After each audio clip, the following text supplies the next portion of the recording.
Подобро е да просиш отколку да работиш. Питачот по улиците може да заработи дневно и по 1000 денари, а македонецот во просек има плата од 300 евра.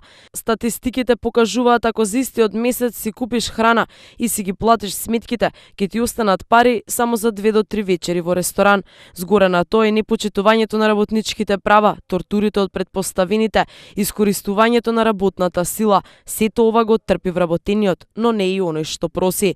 Додека оние што лебот си го вадат по улиците со дневната заработувачка си купуваат ручек, цигари, лепак за дување и на крајот си одат дома со такси. Сите овие информации не ни ги кажа потпарол, ниту пак соопштение од институција. Сето ова се забележува само при една прошетка во центарот во Скопје. Ако седнат на атрактивно место, трговскиот или плоштадот, и имаат среќа да ги забележи странец, тогаш вадат четвртина од македонската плата. Питачињето не секогаш е тажна судбина. Подобро да седиш и да глумиш инвалид отколку да работиш, а при тоа да заработиш дури повеќе од оној што губи нерви со шефовите и со платата. Само во 2010 има 46 прекршочни пријави за деца питачи и за нивните родители. Глобата е од 15 до 50 евра, но за да стигне до наплата се губи во судските лавиринти.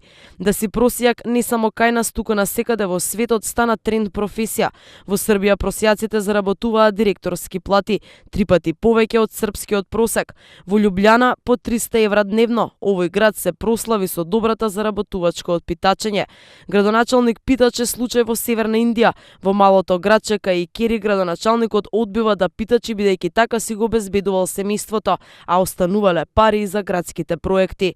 Во секој случај, ако немаш гордост и достоинство, а при тоа немаш ни работа, професијата просија ќе ти донесе двојно поголема плата отколку онаа што можеш самиот да си ја заработиш.